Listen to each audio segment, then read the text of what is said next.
kehadirat-Mu yang kudus, atas kasih-Mu yang telah menebus kami dan memerdekakan kami dari kuasa maut, sehingga kami Tuhan disebut sebagai anak-anak-Mu. Tuhan, pada saat ini kami mau mendengarkan firman-Mu yang menguatkan kami sebagai orang-orang yang merdeka, agar kami memiliki hati yang memerdekakan. Biarlah kami Tuhan disapa dan dikuasai oleh Roh-Mu pada saat ini, sehingga kami memahami isi firman-Mu. Di dalam nama anak-Mu Yesus Kristus kami berdoa. Amin.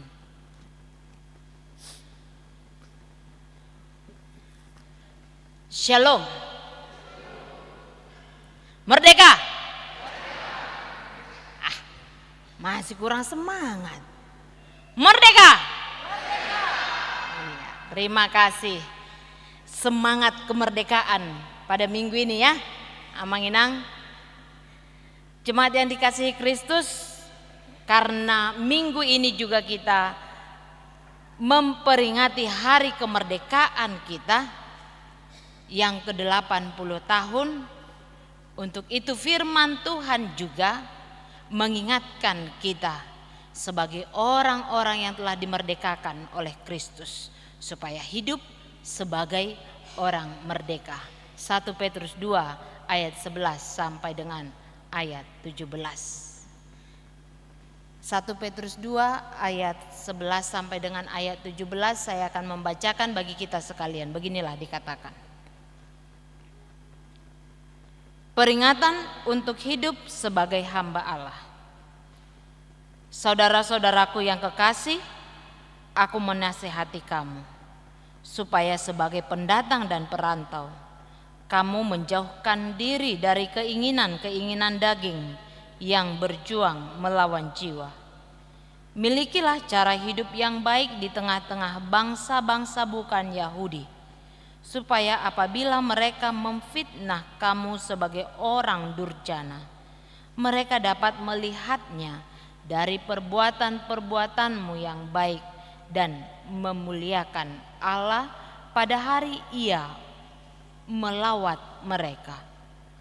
Tunduklah kepada Allah, kepada semua lembaga manusia, baik kepada raja sebagai pemegang kekuasaan yang tertinggi, maupun kepada wali-wali yang diutusnya untuk menghukum orang-orang yang berbuat jahat dan menghormati orang-orang yang berbuat baik.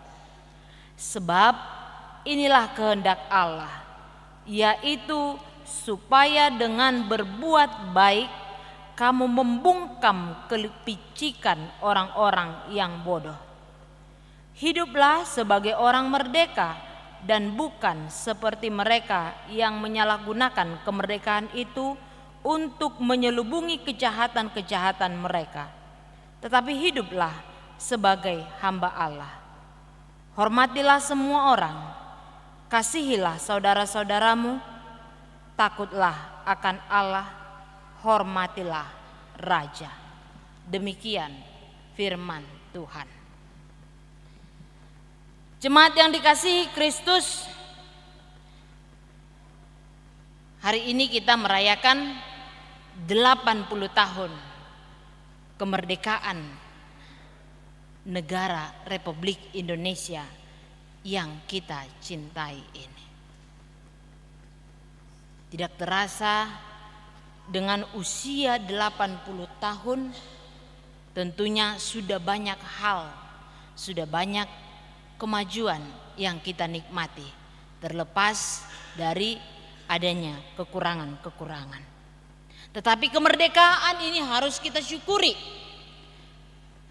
karena kemerdekaan ini kita terima bukan hanya hasil kerja keras para pejuang kita terdahulu, tetapi ini juga adalah karya Allah bagi kita, umatnya yang hidup di negara Indonesia ini. Untuk itu sebagai umat Tuhan, kita diajak untuk menikmati dan mensyukuri kemerdekaan ini dengan perbuatan yang baik. Mengisi kemerdekaan kita dengan perbuatan-perbuatan yang seturut dengan aturan serta hukum Allah. Kita diajak supaya menghayati kemerdekaan ini. Demikian juga terutama menghayati kemerdekaan kita sebagai umat yang telah ditebus oleh darah Kristus yang mahal. Di bagaimana kita menghayatinya, bagaimana kita mensyukurinya, bagaimana kita menikmatinya, apalagi kita dikatakan sebagai orang-orang perantau atau pendatang. Tentunya mengapa kita disebut sebagai orang perantau dan pendatang? Yang harus kita pahami dan kita sepakati bahwa kita tidak bersumber dari dunia ini. Kita tidak berasal dari dunia ini. Kehadiran kita di dunia ini adalah rencana Tuhan. Kehadiran kita di dunia ini adalah misi Allah. Ya. Ketika Dia menciptakan manusia pada hari penciptaan seturut dengan gambar Allah. Artinya, kehadiran kita di dunia ini adalah bersumber dari Allah, bersumber dari atas, dari Sang Pemilik hidup. Untuk itu kita dikatakan di dunia ini kita hanyalah sebagai pendatang. Ya. Ada pepatah mengatakan di mana tanah dipijak, di situ langit dijunjung. Di mana tanah dipijak, di situ langit dijunjung. Artinya kira-kira bagaimana itu? Artinya kita harus mampu mengikuti dan menyesuaikan diri dengan ketetapan yang ada di tempat di mana kita menginjakkan kaki. Ya. Di mana tanah dipijak, di situ langit dijunjung. Tetapi hal itu tidak sesuai dengan apa yang dikatakan oleh firman ini kepada kita saat ini. Kalau itu tadi mengatakan supaya kita sebagai orang pendatang harus menyesuaikan diri dengan budaya, dengan aturan di mana kita menginjakkan kaki. Namun sebagai umat yang telah dibebaskan oleh darah Kristus, menurut firman ini kita harus berani tampil beda.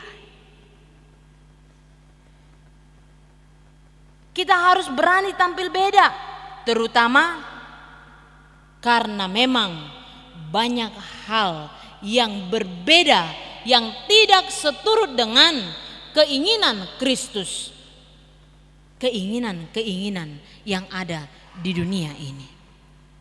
Untuk itu dikatakan tadi supaya kita memiliki cara hidup yang baik di tengah bangsa-bangsa bukan Yahudi, supaya apabila mereka memfitnah kamu sebagai orang durjana, mereka dapat melihatnya dari perbuatanmu yang baik dan memuliakan Allah. Ya. Dan dikatakan supaya menjauhkan diri dari keinginan daging dan berjuang melawan jiwa. Yang berjuang melawan jiwa. Ya. Berani tampil beda di tengah dunia ini karena keinginan-keinginan duniawi ini adalah keinginan daging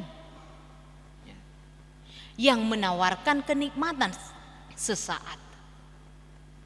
Apalagi dalam konteks nas kita ini, dalam konteks firman ini yang dituliskan oleh Petrus, jemaat pada saat itu sebagai orang-orang perantau, ya, jemaat yang hadir di tengah perantauan, di tengah penduduk setempat yang tidak meyakini, ya, yang tidak mengimani Kristus.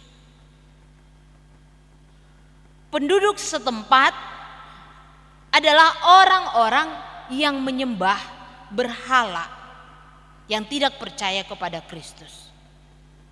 Untuk itu dikatakan sebagai orang pendatang, sebagai orang perantau di daerah itu, supaya mereka tampil beda, ya, dengan ciri khas kasih Kristus.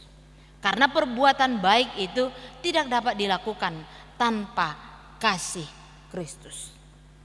Mengimani dan menghayati perbuatan kasih Kristus yang besar, yang telah memerdekakan mereka, supaya tidak sombong, supaya tidak arogan di tengah penduduk yang tidak meyakini Kristus. Karena pastinya mereka akan mengalami banyak tantangan. Peribadahan itu akan ditolak. Penduduk setempat tidak menginginkan penyembahan kepada Tuhan Allah yang telah memerdekakan itu. Mereka sangat benci kepada pengikut Kristus.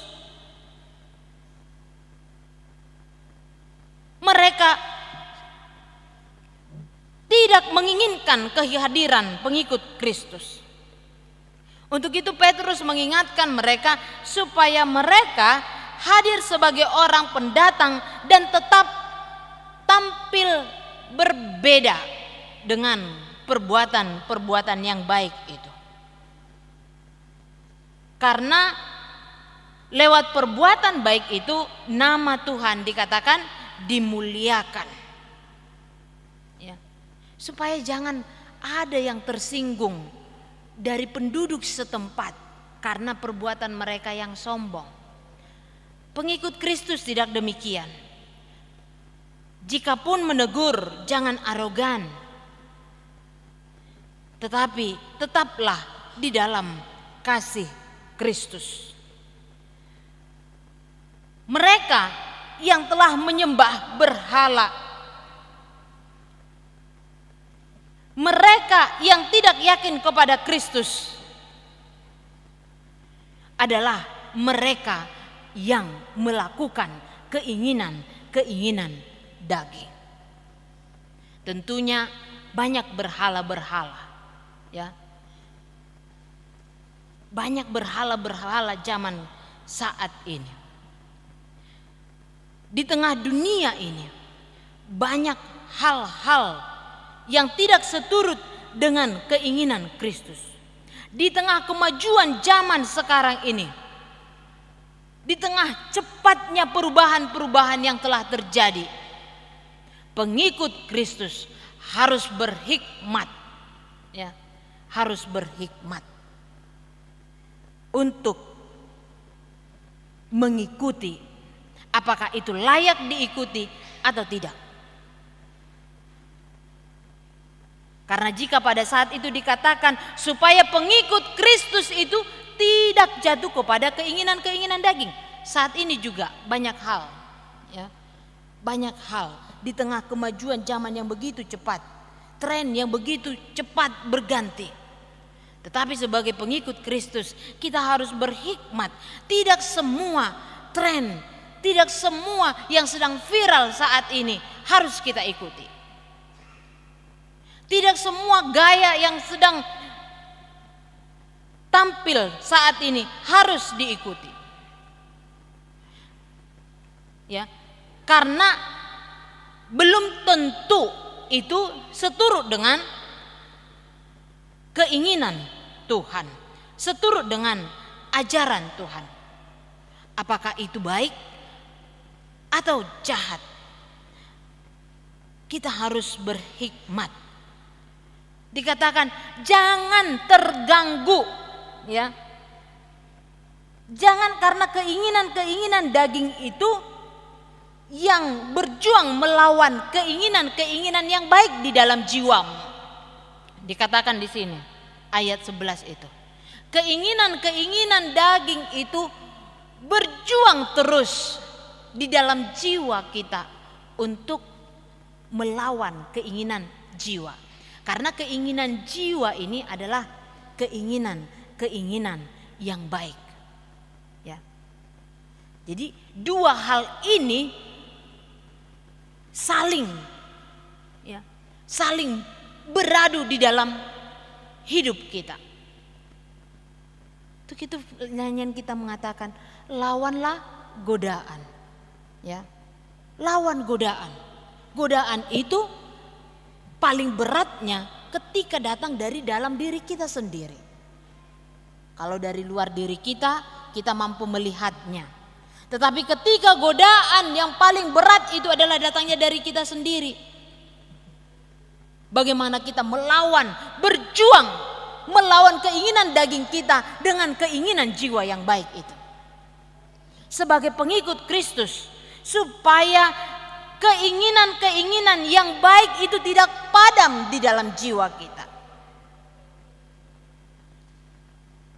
Bisa saja ketika kita dituntut untuk mengikuti tren, dituntut untuk mengikuti apa yang telah marak terjadi di tempat di mana kita berpijak tadi, ya, bisa saja jatuh kepada hal-hal yang tidak diinginkan oleh Tuhan.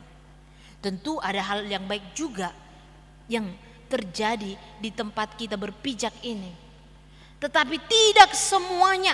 Untuk itu kita diajak untuk berhikmat dengan hikmat yang daripada Tuhan. Sebagai orang yang telah dimerdekakan di dalam darah Kristus. Itu yang pertama.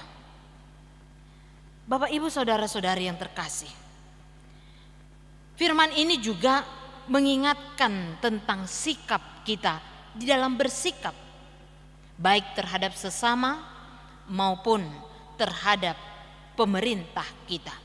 Sebagai orang yang percaya, sikap orang yang percaya di tengah masyarakat dikatakan harus tampil beda. Sikap orang yang percaya yang telah dimerdekakan oleh Kristus dikatakan harus hormat kepada raja, ya, dalam hal ini pemerintah. Paulus mengatakan di dalam kitab Roma supaya tunduklah kepada pemimpin, ya. Tunduklah kepada pemerintah. Karena pemerintah itu adalah perpanjangan tangan Tuhan. Pemerintah itu adalah seseorang yang ditetapkan oleh Allah. Dalam perjanjian lama tidak ada raja yang bangkit menjadi raja tanpa sepengetahuan oleh Allah.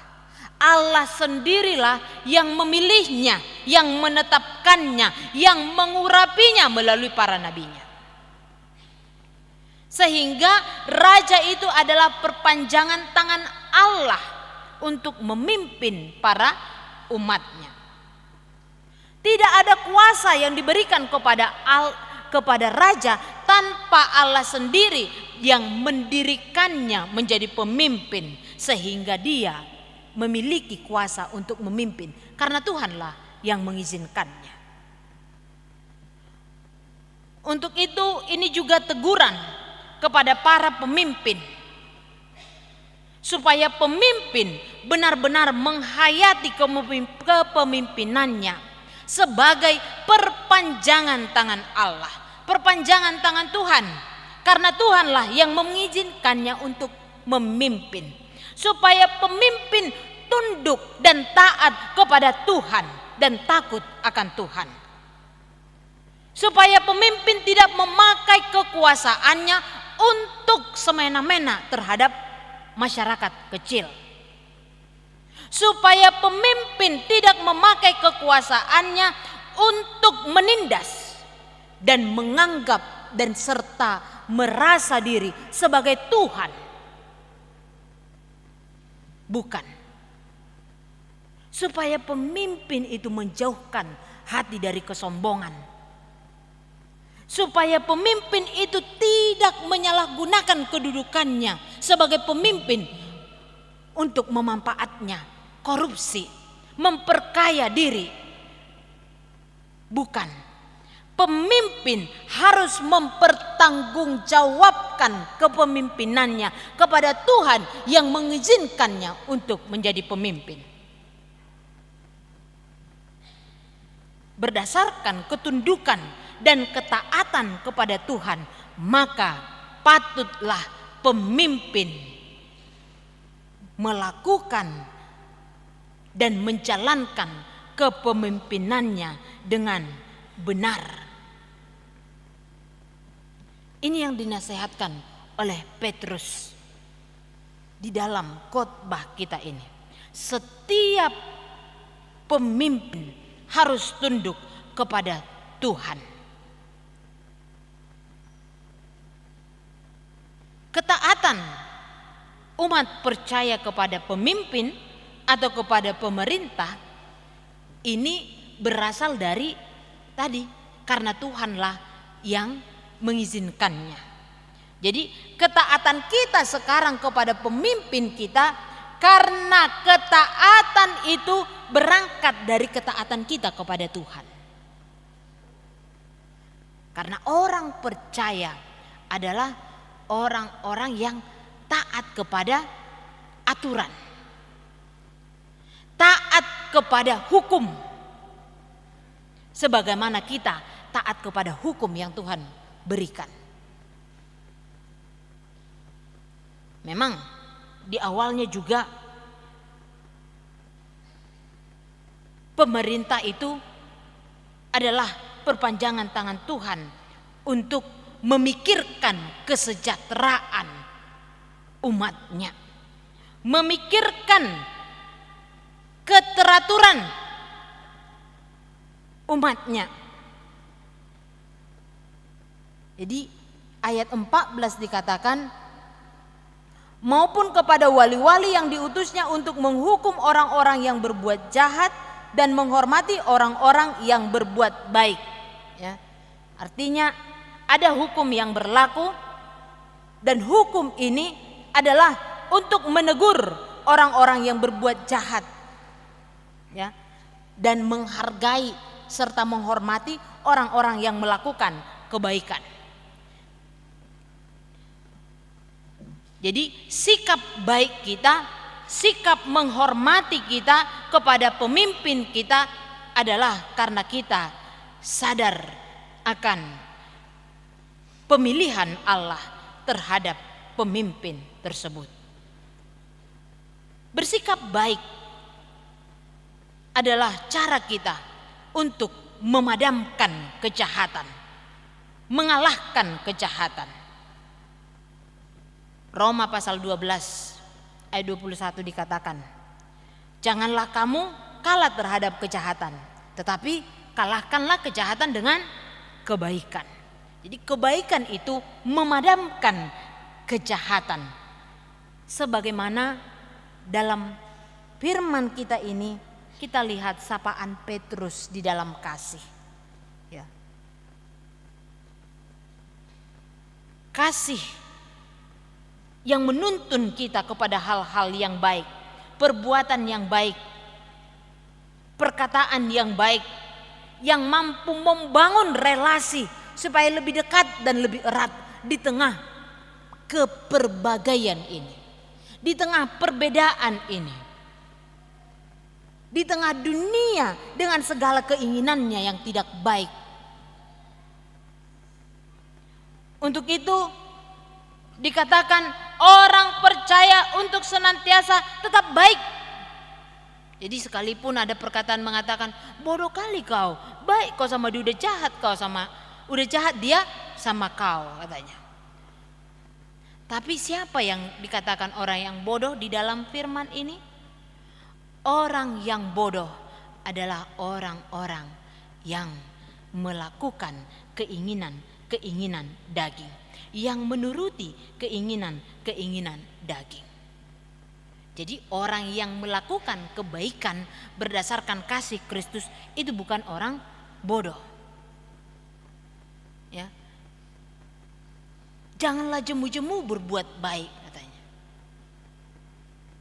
Karena kebaikan itu tadi mematahkan kejahatan, memadamkan kejahatan. Jadi jangan merasa bodoh ketika melakukan kebaikan. Justru di dalam melakukan kebaikan itu cara kita mengisi kemerdekaan di dalam Kristus. Ya. Ayat 15 itu tadi. Sebab inilah kehendak Allah, yaitu supaya dengan berbuat baik kamu membungkam kepicikan orang-orang bodoh. Jadi orang bodoh bukan orang yang baik. Apalagi dikatakan mereka adalah orang-orang yang lebih menginginkan dan mencintai keinginan daging mereka. Mereka lah orang yang bodoh. Mencintai keinginan daging ketimbang mencintai kebenaran di dalam Kristus. Tidak baik jika orang yang sudah merdeka di dalam Kristus melakukan kebodohan atau melakukan keinginan daging. Ini yang harus dilawan dan harus diberantas dengan hikmat yang daripada Kristus. Orang yang sudah dimerdekakan oleh Kristus harus memiliki hati yang mencintai dan mengasihi dan mencintai persekutuan di dalam Kristus. Itu ayat 17. Hormatilah semua orang, kasihilah saudara-saudaramu, takutlah akan Allah, hormatilah raja. Jadi kita mencintai karena kita merasa dan menghayati jiwa kemanusiaan. Kita sama-sama ciptaan Tuhan, terlepas dari perbedaan keyakinan. Ini dasar kita melakukan kebaikan, karena kita adalah sama-sama manusia ciptaan Tuhan. Jadi jiwa kemanusiaan kita, hati yang memanusiakan manusia, itulah dasar kita melakukan kebaikan. Sekalipun kita berbeda latar belakang, berbeda sosial, budaya, bahasa, keyakinan, tetapi jiwa kemanusiaan kita untuk memanusiakan manusia, bukan untuk menindas, bukan untuk memperbudak, bukan untuk menyiksa, tetapi kita ingin saudara-saudara kita juga merasakan hal yang sama, dimerdekakan, merasakan kemerdekaan itu. Ini cara kita dengan perbuatan baik, saling menghargai dan menghormati semua orang, serta dikatakan takutlah akan Tuhan. Orang Kristen, orang yang percaya kepada Tuhan, orang yang mengikut Kristus serta kebenarannya dan menjalankan kasih-Nya, pasti mengalami banyak kesulitan dan tantangan. Apalagi Dalam hal ini beribadah sendiri mereka juga tidak diinginkan. Kita juga saat ini merasakan ya, banyak berita-berita yang kita lihat di negara kita ini. Tetapi tetaplah berbuat baik ya, tetaplah berbuat baik. Karena sejak awal Tuhan Yesus mengatakan di dalam Yohanes pasal 16, memang bagian kita adalah penderitaan dalam dunia ini. Kita akan mengalami penderitaan dan penganiayaan. Untuk itu cara melawannya cukuplah berdoa bagi mereka yang menyiksa engkau. Dan berkatilah mereka. Itu adalah yang diajarkan Tuhan. Kasihilah musuhmu dan berdoalah bagi mereka yang menganiaya kamu. Matius pasal 5 ayat 44. Yang berikut, sebagai orang yang merdeka, kita diajak untuk bersikap menghormati raja, menghormati pemimpin kita. Sebagaimana yang dikatakan tadi, Tuhan yang menetapkan pemimpin itu. Walaupun memang banyak yang tidak menyadarinya. Tetapi kita diajak untuk percaya bahwa seseorang yang diberikan kedudukan yang terhormat itu adalah karena Tuhan yang mengizinkannya. Untuk itu tunduklah kepada penguasa yang berhikmat. Dan penguasa juga atau pemimpin juga harus senantiasa memohon hikmat yang daripada Tuhan. Dan tugas kita sebagai masyarakat mendoakan pemimpin kita, mendoakan raja, mendoakan siapapun yang memimpin kita. Karena sebagai orang yang merdeka, kita tidak diajak untuk menghujat, tetapi kita diajak untuk mendoakan dan menghargai. Yang terakhir, dasar dari segalanya itu adalah takutlah akan Tuhan. Karena ketika kita takut akan Tuhan, kita juga pasti mengasihi sesama kita dan menghormati para pemimpin. Itu otomatis. Karena dasar kita adalah takut akan Tuhan. Sikap perbuatan baik itu juga bersumber dari takut akan Tuhan. Dan itu adalah bukti rasa takut kita akan Tuhan. Jadi sekalipun dunia ini mengatakan kita bodoh, tetapi Tuhan telah menetapkan kita untuk menjadi hambanya yang terus-terus mengerjakan kebaikan sampai pada nanti kita dikumpulkan di surga yang baka. Karena kita adalah umatnya dan bersumber dari Dia. Kalau kita pendatang di dunia ini, perantau di dunia ini, artinya ada, kalau dalam bahasa Batak dikatakan mungkin bonapasogit ya, kampung halaman kalau bahasanya di dunia ini ya. Ada tempat kita yang kekal di mana kita telah dicatatkan namanya di sana ketika kita menerima baptisan kudus. Nama kita telah dicatatkan di dalam buku kerajaan Allah, dan pada waktunya bila Tuhan memanggil, nama kita disebut. Kita akan dikumpulkan di suatu tanah air sorgawi sebagaimana epistel kita minggu lalu di dalam Ibrani pasal 11. Kita akan dikumpulkan di sana karena ini dunia adalah tempat kita merantau. Kita pendatang dan kita tidak kekal di sini.